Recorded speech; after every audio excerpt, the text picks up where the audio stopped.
Erewade Nyankopon ase. Ewo Yesu Kristo din mu. Me kasa. Erewade me da wase se wadi hene. Ewo Yesu Kristo din mu.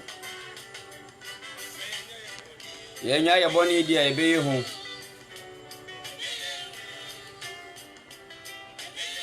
Nice one. Yenya ye boni di ebe hu. Yenya wudi di ebe hu. Wacha me pa me connections no ewo internet no ha me. No amoba so no awrade ehu mu mobo. Na onye mabusa de makoma so ade enyina mama maboafo nyina ne matiefo nyina me chia mo ewo Yesu Kristo di mo. Midian Evangelist Anthony Kefu so let there be light founder ewo Kumase ana wutie me efri. Where can catch you say month way give way for Christ makwama Kristo mra. Dabde ba ne dabe ne nipa boni etu obetwa. Nipa bebiri na ye niema ense. Babia wo bia me chia ewo Yesu Kristo de mo. Nice one. Ebe ye ho. Erade Yesu maye ne ebe ye ho. Onsa wo hwem woni age. Midian Evangelist Anthony Kefu so let there be light founder. Wo Kumase esu ye bo a. Vikandi school janses wo pepepe echo hospital be fe na Maranatha. Unsani fa ase ho a ho na let there be light asafo. Sunday Bowura 0543 3069 another 69 efreme. Ebe ye ho. Erade Yesu maye no. Upe school papa. Nursing training papa antete papa. Odone ntiase ne nkabom. Na nyamisuru ye nyame agiri se botum Kristo suru ye meso ka se amen. Ewo mu paade a what you say a Royal and College of Health. Ewo Kumase Ebuakwa Mensia what you say Jomana bari bi na frɛ omo na kusku school bi beboa omo ye course su bebre a utimi se emiensa pe tumi ni ahode wom what you say je me so ka se amen obeso ye adwuma o laboratory what you say medical laboratory technology and nursing and midwifery what you say and pharmaceutical science what just say timi se dibrere ye kama betima boa ama adwuma osuso pese oye no nursing team ne beboa obi ho akoye course bia na obi le choose man bia bitnase nurses ne hu se de okoye beboa o gidie ni ahonrehye mu wo mebeboa na o che ne fa ho bia ya wo de ya eti jom number ne frɛ omo Royal and College of Health na frɛ omo Kumase Ebuakwa Mensia ho apepe na be hu omo 020 059 7274 frɛ omo the scientists for eka ho biem 020914617 Erade Nyankopon nhyira wo akoto owura bi efe ne Sir John mechiawo ona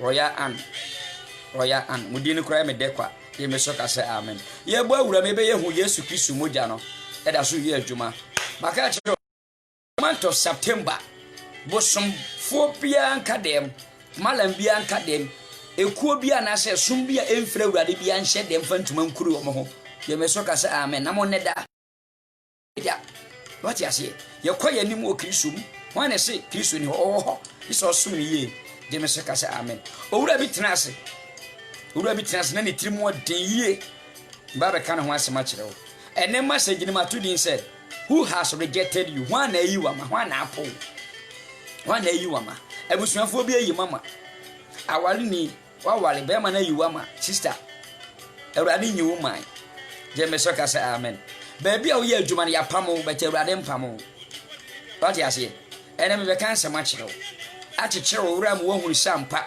ye yesum no se wo haw ne amane ba utwa wani ehwe bonkum nifa na akọ wani ne wachi a obi ani ho no obeje wo ho no wo hye ne ho animonyam timinim Kristo a me som no what you say but susuma ho pressure too much the month of September susuma ho pressure susu kasa susu fa wo ho digya asa wo ton ho dodo je me so kasa amen asa wo ton ho wo kyerɛkyerɛ wo nsɛm na wo mehwɛ bra wo metie there be aware sem no ye between you and your husband oba jeme so ka say amen obema ye between you and your wife what you say sere be ya wo je ne fa ho de nti ase be ye mo de ya na say time me ye intermediate e ma wuram ense no wa ba so Awurade Nyankopɔn o nhira wo share ma me mesere wo ba so no ahya ma me mo na me ne mo ye adwuma Awurade Nyankopɔn o nhira mo what you say let there be light asafo evangelist Anthony Kevo so na ni e ka say me say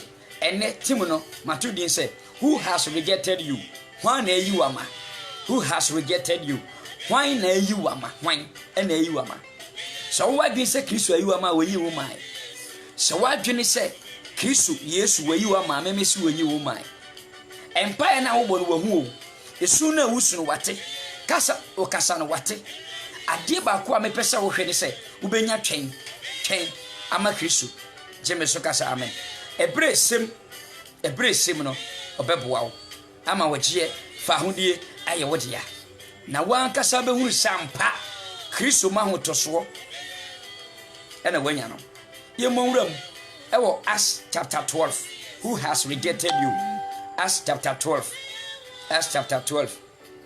tiasemni Acts chapter 12 verse 1 atifia 7 no ye hwe atifia 7 no wo se wade Petro to afiase ene ya gigi nipa bebre niam agu afiase dibentia honhom mo no ya gigi bi ma wade bi ma kwantuo je se onne ne ho ya chichi no sunsumo etu oso da ya won kaya kidnapo Awurade be sane wo ne minwie no ade wakoma pa etiasem no Awurade be sane wo je me so ka se amen bisu Awurade be dey obe sane wo inshane opatafo inshane mobrohunufo inshane wona trene ho sukom de wo mo de wo pa asem na tie no apa Awurade Nyankopɔn hira o isekuma what you say Yesu moja ne da so ye adwuma who has rejected you who na yi wama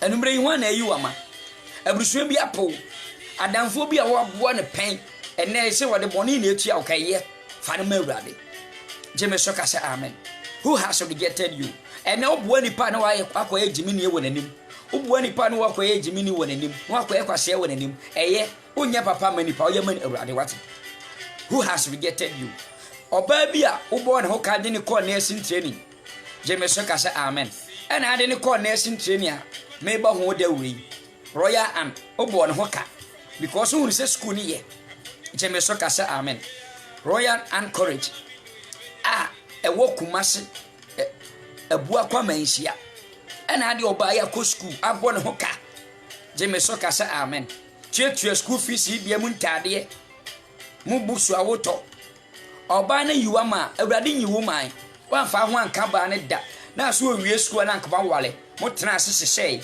jeme so ka say amen enam se oba no o wa dwombo ne ntino wa yiwa ma but Awurade se men kan che say wabo oba bu ka na watu ade bi wa nya ho mfaso a Awurade se wo benya ho mfaso ni nyina so benya twen na wo de jama Awurade who has rejected you who na yiwa ma jeme so ka say amen what say what the Petro kwato afiase Acts chapter 12 verse 1 sabre yara na ohene Herod tren ne nsa ye asafo no mu nipa bi ayayade ewura bi a ne efe ne Herod jeme so ka say amen owura bi a efe ne Herod na ni tirimo den no ni ayemiye onye kind jeme so ka say amen na ni tirimo den sa ne wobusu epan ni tirimo den o papa bi ni tirimo den o maame bi wadanfo bi ni tirimo den Kristo ni bi hwam ni tirimo den na adwe nyina se o yi a Kristofo ama o sika no de bebo wiase obi amfa ho jeme so ka say amen maka cho say me hear speakers etu mo obi beboa eye tam ebeba ebe kakra metwa mfidi a che say sofo uko wani mo sa na te adwuma ye koye ni yenko yechi ti sa wo suma Awurade a na o hwew sister abra wutie me no adwuma na wo ye no store na wo ye na nipa bi twama no wo sere se ne manimo no jeme so ka say amen eye mmere bi o Awurade pese nipa nyina hunu se ne wakokwa nipa nyina hunu se wo bre na ohyira wa wanya testimony jeme so ka say amen. Who has rejected you? Enipa na edidi watemo, enipa na reject you, enipa na ayiwama na Christ ni wo man. Hallelujah. What you say? Sa hello du na ntrim ode. Ye hwade. Sa bre ye no he hello etim ni nsa. Eye asafunum ni pa ne bi ayayade. Wo de nkrante kum Yohane nua Yakubu. Bie bentia. Wo ko ka kire hen ken hello de say onya mpana twen. Enu amete say na no nansa ne de. Mete say ohene bi kase na onye ohene. Zo ohene kura mpo a na menim say de omusi interview no. Kuro bi oyo aso hene. Na presenter ni busa ne say ase te say no ebuo ni kumasia respect ni ya ni kumasia e wa ha je me saka say amen wo ye panyin na abu hu a akwara bebu wo ye ohene na afefa nkoda ankora abu ti obi na na wose de be na asofo nketua bia no mkase ti ahemfo tie ni ye sofo bia ni wo benya daje so obetwa abo ohene ye bu ohene awurade na yi wo mo so mo ye leaders a mo settle peace je me saka say amen. Ye kan kura kira ahemfo so munya nsa gu nya so munya heaven ko oye ohene atie me ni watem je me so ka say amen. Oye chia me na ye gu nsa na age so ye na ye kwa sori ye je so amen na wanye so amen sa de wutie me ya oje ne fa hu de ntimi nya odea enso so wiase ne ma so so Kristo anyuma so tima ka che se esum bi enfre urade bi anhye dem enfam tuma nkuri ne ho je me so ka say amen. King hello na ntim odin and the Trimodin. Na Kristo Trimodin che nipa. Wane bo nipa, wane bo na wane bo na kuma. Wane bo a usim Trimodin. De wono bo ni Trimodin che. Ana na wa reject nipa. A o kana kore. Ana na wo puni po o kana kore. Abusuani bi o kana kore. Soja ni bi na be kan ho be oto. Oda nipa adwuma yekuo bi. A group of people bi amoye adwuma. Je me so ka say amen. Enne nipa ba ko okuo num na o kana kore pe. Na management no afa no hotan no ma reject no ye ka asema ye nka ye mfre no ya kan wi ya abopo bone no ya fe no abam ono so ba ma ye because nyansa nim de awrade de ama no. Who has rejected you? Ene ho na yi wama e bia no wadamfo wi abo ne pen wa yi wama wo sister bi wa yi wama me so ba bi be ma bi ade wani to no so wa yi wama sister awrade nyi wo man je me so ka say amen. Eti John eka kire King hello say onya mpratwen to twen kante puni nua Yohane Yakubu je me so ka say amen. Hwe asem bi o Acts chapter 12 verse number 3 na hunu se eso Yudafo nani no oto aso kofa patu sister ye hunu se wawade ya se no eti ya wadwen nyina ne hye wadwuma so mo ba be se no wo Kristo so mo ba be se no omo ba wo Kristo so ma e basa ti ese unu de ombe ye wo mo di sika a ho kire ba be takewo but awrade se me kan che o se enipa esusu enipa dwene but awrade nsan ase embam je me so ka say amen. Man propose but God disposes je me so ka say amen. Onyankopon ne yiyi nipa na otutu nipa na mo sisiye se nipa reject wa sister awrade reject wa abrante awrade reject wa hene senkofo se wo kan okurenti ebetu amoboa de o se hene ne ye no awrade je me so ka say amen. MPA bia wo bomodin nipa be sen ka wo chiche o man sika mo mu die e me so ka say amen. Nenso ente sa eto mo so mbetu awrade ne tu hene ne si hene je me so ka say amen. Konkoto je ma na je to ofukro bompa isugu awrade se awrade mesanya MP bie ma na president mesanya bie ma na Kristo na wadu be si so no be sam watena so je me so ka say amen. Die wo ma wo si fom no se ono awrade ne ma wo si fom ko sua lesson bi ko sua adesua bi eye niam bi homework bi obe sam wa betena so wana aso wa yiwa ma enipa na de na no aka na awrade sesei nipa aka awrade sesei tide bia me de me fa nipa su nja enka asem me mfa nipa kasa nka asem je me so ka say amen. O je me so amepe amen. What you say? Who has rejected you? 05433069 order 69 bowura mfre share mame share message na mame. What you say? When are you ama? Who has rejected you? O say enam say so Yudafo enti no wo mo to aso kofa Petro so bai nenso na eye piti na ya fashe bi o mo hye ne wo krom ho man mu ho je me so ka say amen. Tie Acts chapter 12 verse 4 na wode no say asrafo ba nan a o wembom sa ahodo enan ensa se onwe no hwenipa ba ko pe ye de waja okotofo Jeme so ka say amen. No kura wo kanti ye de waja metro mindful si yen sell ye mpra wo. Jeme so ka say amen. Teacher ni ade kira wo kire kum ho man kora ni ntino ye so mpra no no mo deda. Jeme so ka say amen. Hwe ye de wa sha atorofo nsa, ye de wa sha difo atorofo nsa, ne ye de wa sha moti akonfo nsa, ye de wa sha moti akonfo asofo nsa. Ene de wa kogya ensu antonya mane apapa ne akolodi nem. Jeme so ka say chena manum. Jeme so ka say amen. Nenso awurade be yiwa firi ho. Who has rejected you? Any people, ni pay you ama bonsam, ni pay you ama watafo, ni pay you ama watamfo, nenso awurade nyi wo man. Hallelujah. Ene numre bi kasa kire nyansani, ene numre bi kasa kire badwemba, ene numre bi tu badwemba bifo, ene numre bi kasa kire nyansani Kristo ni bia, wa pa ba, opeso o san free Kristo mu, ensan free Kristo mu, makacho Kristo be ye niam ama wo. Nice one. What you say? What the petrol ko se asrafo ba nan sa wo wembom sa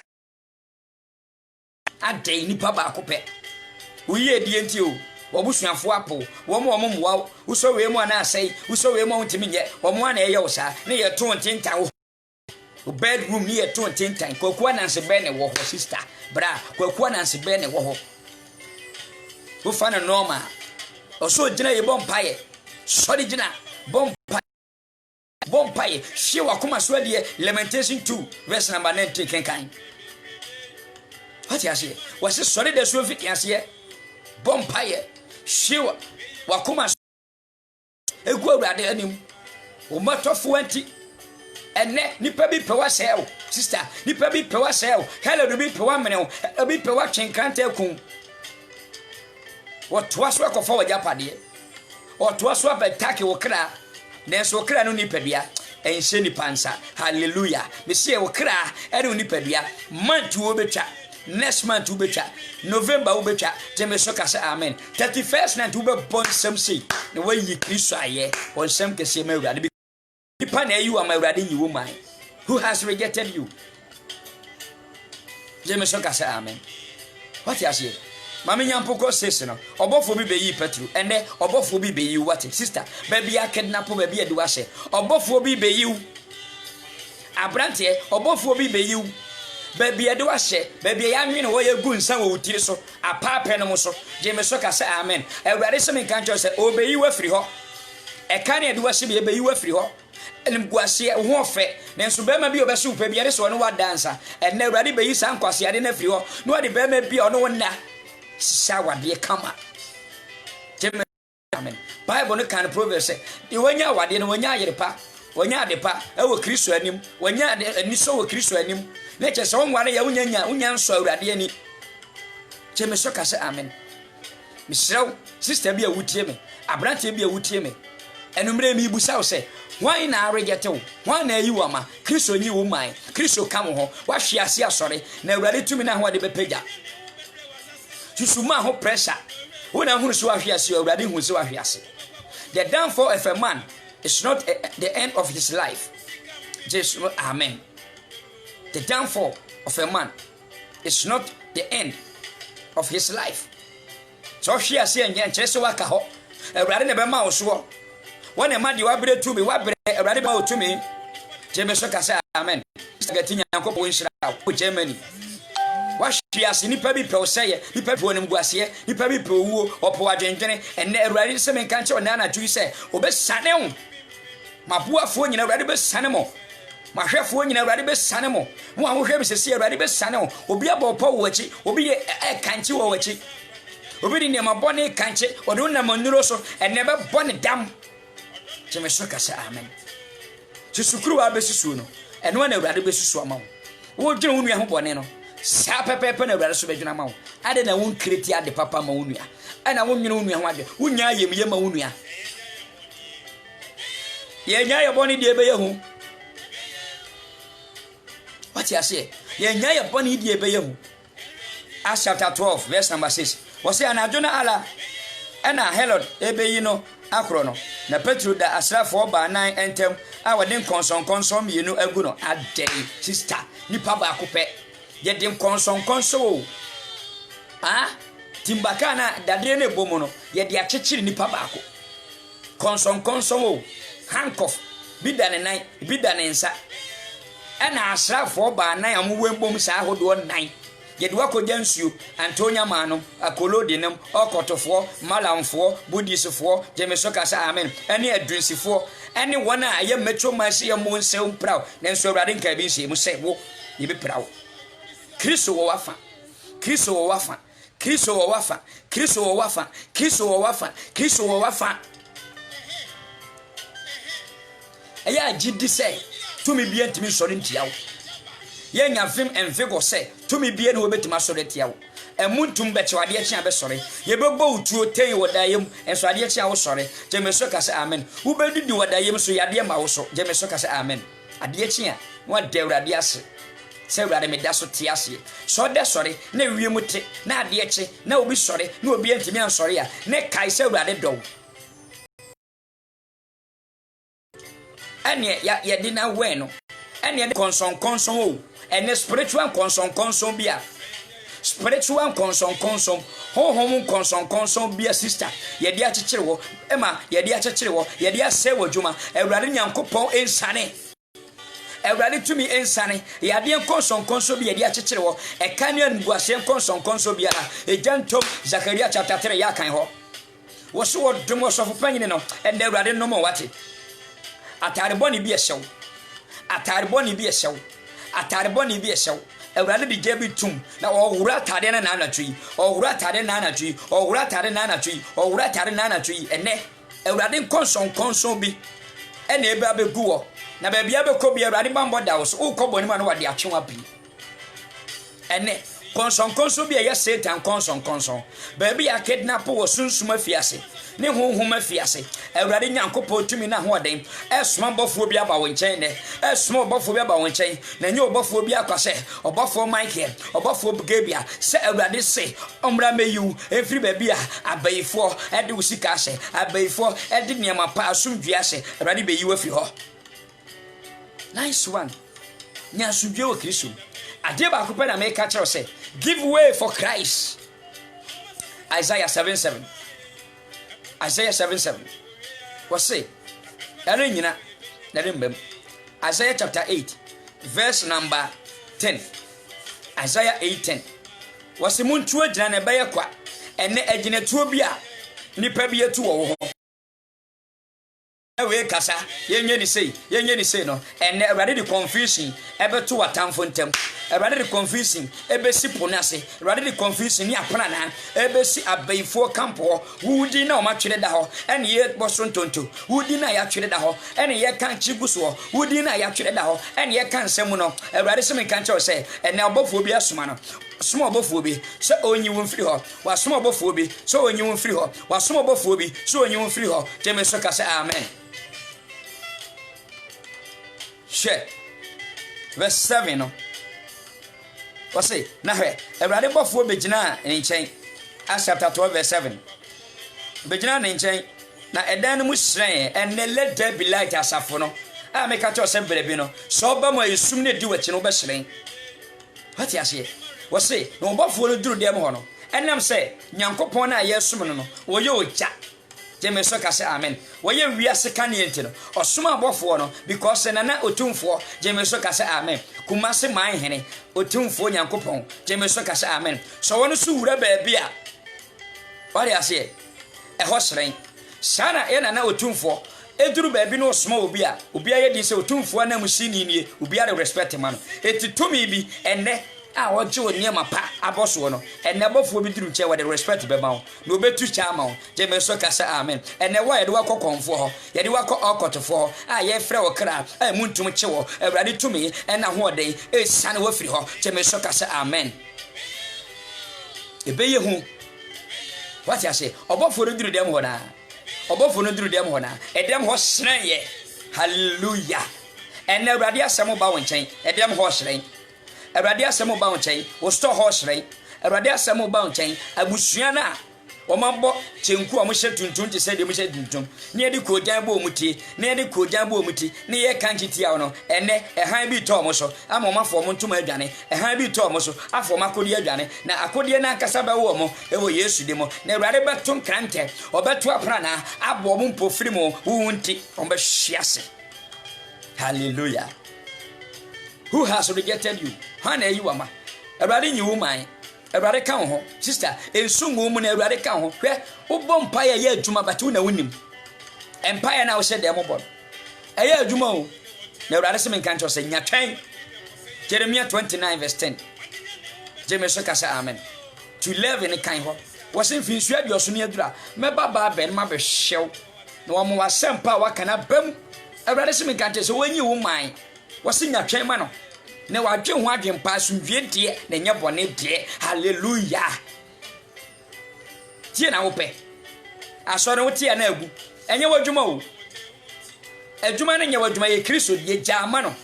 Ne shed you all your dear, oh, you're already swia dear. Ne bomb pie pad much at the end of Emuni.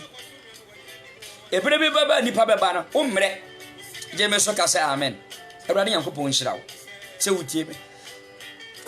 James Sokasa, man, excuse me. Miss Row, Matthew Samity, a bon thing. What you say? Oh, send me receipt. Miss Row.